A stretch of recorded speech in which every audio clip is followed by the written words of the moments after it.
पिछले वीडियो में हमने देखा कि कैसे धरती के सरफेस से 400 किलोमीटर की ऊंचाई पे जो स्पेस स्टेशन है वहां भी धरती की ग्रेविटी लगती है और ये जो स्पेस स्टेशन है ये धरती की तरफ गिर रहा है, लेकिन ये आगे इतनी रफ्तार से जा रहा है कि ये बार बार धरती को चूक जाता है और धरती का चक्कर काट रहा है और ये ऐसे धरती के चारों तरफ एक ऑर्बिट में घूम रहा है।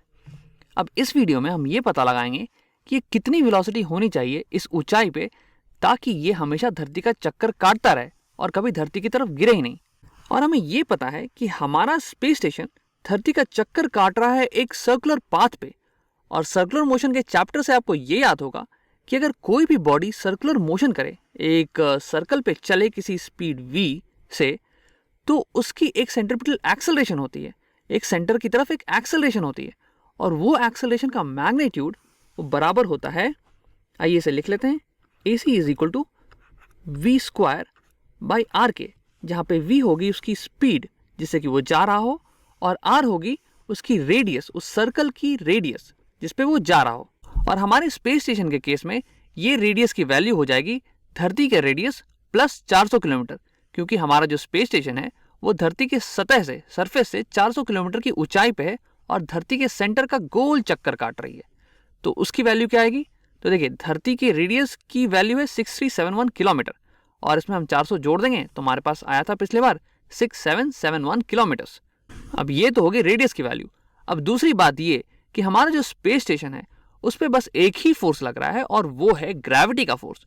तो ग्रेविटी के फोर्स के कारण ही सेंट्रीपिटल एक्सेलरेशन होने वाला है और 400 किलोमीटर की ऊंचाई पे जो एक्सेलरेशन ड्यू टू ग्रेविटी होता है वो हमने पिछले वीडियो में निकाला था और वो आया था 8.69 मीटर पर सेकेंड स्क्वायर। तो अगर आप इस फॉर्मूले में देखें तो हमें ये पता है AC की वैल्यू पता है और हमें R भी पता चल गया 6771 किलोमीटर। तो हम आसानी से वेलोसिटी निकाल सकते हैं। तो आओ इसे कैलकुलेट करते हैं।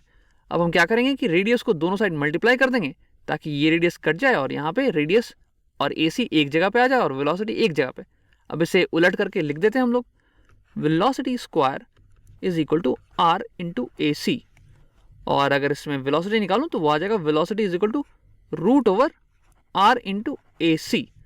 अब यहाँ पे ये देखो कि जो यूनिट्स हैं वो भी बराबर बराबर सही आ जाएंगे, क्योंकि एक्सेलरेशन की यूनिट होती है मीटर पर सेकेंड स्क्वायर और ऊपर में एक और मीटर है, रेडियस की यूनिट मीटर होती है, तो मीटर इंटू मीटर हो जाएगा मीटर स्क्वायर और डिनोमिनेटर में तो सेकेंड स्क्वायर है ही, तो इसका रूट आ जाएगा metre square by second square का रूट आ जाएगा मीटर पर सेकेंड, जो कि वेलोसिटी की यूनिट है, तो यूनिट भी सही सही आ जाएगी। तो अब हम क्या करेंगे कि रेडियस और acceleration due to gravity 400 kilometre की ऊंचाई पे जो है उसकी वैल्यू पुट करेंगे और निकालेंगे वेलोसिटी। तो आप इसे कैलकुलेटर से कर सकते हैं और इसे करने के बाद आपके पास आएगा जवाब velocity is equal to 7670 metre पर सेकेंड।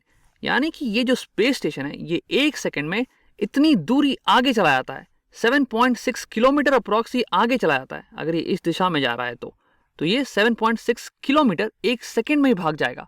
मतलब कि मेरे घर से ऑफिस की लगभग दूरी जो है ये एक सेकेंड में पूरी कर लेता है और ये एक बहुत ही बड़ी स्पीड है। अगर तुम्हें इस बात का अंदाजा नहीं हो रहा है तो आओ इसी स्पीड को मीटर पर सेकेंड से किलोमीटर पर आवर में कन्वर्ट करके देखते हैं कि क्या आता है। और थोड़ी सी जगह बना लेंगे यहाँ पे। तो आओ हमें क्या करना है, 7670 मीटर पर सेकेंड, इसे किलोमीटर पर आवर में चेंज करना है। और क्योंकि यहाँ मीटर न्यूमरेटर में है तो यहाँ मीटर को डिनोमिनेटर में लिख लेंगे और यहाँ किलोमीटर आ गया और हमें पता है कि 1 किलोमीटर में होता है 1000 मीटर। और वैसे ही यहाँ सेकेंड डिनोमिनेटर में है तो सेकेंड को लिख लेंगे न्यूमरेटर में और R हो जाएगा डिनोमिनेटर में। और हमें पता है कि एक R में होते हैं कितने सेकेंड, 3600 सेकेंड्स। तो इससे होगा क्या कि ये मीटर से मीटर कट जाएगा और ये सेकेंड से सेकेंड कट जाएगा और हमारे पास जो फाइनल वैल्यू आएगी वो किलोमीटर पर आवर में आएगी। तो इसे अगर तुम कैलकुलेट करो तो कुछ आएगा, ये 0 से 0 गया, ये ऐसे 36/10 यानी कि 3.6 कुछ, और ये है 7.6,000 इंटू 3.6 लगभग तुम्हें कुछ दे देगा 27,000 kilometres per hour. 27,000 approximate value है ये, 27,000 किलोमीटर पर आवर, और ये बहुत ही तेज रफ्तार है। अगर एक एरोप्लेन की भी स्पीड देखो तो बस 700 किलोमीटर की ही रफ्तार से उड़ता है, बट ये जो सैटेलाइट है ये 27,000 किलोमीटर प्रति घंटे की रफ्तार से जा रहा है। तो ऐसा क्या है जिसके कारण ये इतनी तेजी से उड़ पा रहा है?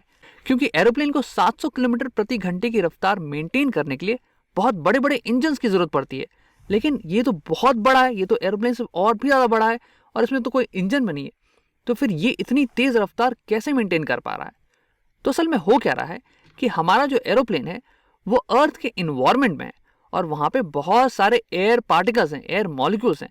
तो जैसे ही प्लेन उनके थ्रू गुजरता है तो वो air particles air resistance provide करते हैं, जिसके कारण जो प्लेन है वो धीरे होने लगता है। इसलिए उसे इंजन की जरूरत पड़ती है अपनी स्पीड कायम रखने के लिए।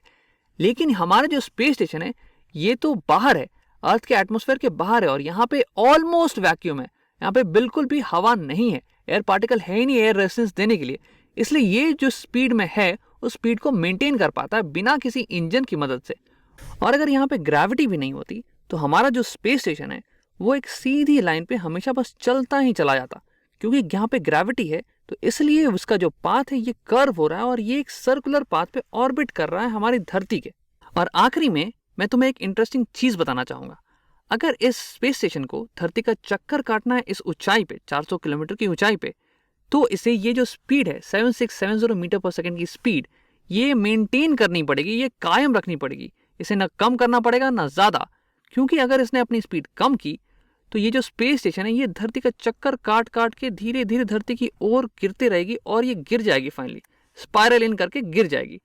और अगर इसने स्पीड अपनी बढ़ाई, रिक्वायर्ड स्पीड से अगर अपनी स्पीड बढ़ाई तो ये धीरे धीरे इसके चक्कर काट काट के ये धरती से दूर जाने लगेगा और फिर फाइनली जो है धरती से दूर अंतरिक्ष में कहीं चला जाएगा। और ऐसा इसलिए हो रहा है क्योंकि 400 किलोमीटर की ऊंचाई पे अगर तुम अपनी स्पीड बढ़ाओगे तो तुम्हें अब ज्यादा सेंट्रीपिटल एक्सेलरेशन की जरूरत पड़ेगी। लेकिन इस ऊंचाई पे जो एक्सेलरेशन ड्यू टू ग्रेविटी है वो तो एक फिक्स्ड नंबर है 8.69, ये तो बढ़ नहीं सकती है। इसलिए तुम्हें जो रिक्वायर्ड सेंट्रीपिटल एक्सेलरेशन है वो नहीं मिलेगा और तुम धरती से दूर जाने लगोगे। इसलिए इस ऊंचाई पे अगर तुम्हें धरती का गोल चक्कर काटते रहना है तो हमेशा तुम्हें ये स्पीड मेंटेन करके रखनी पड़ेगी।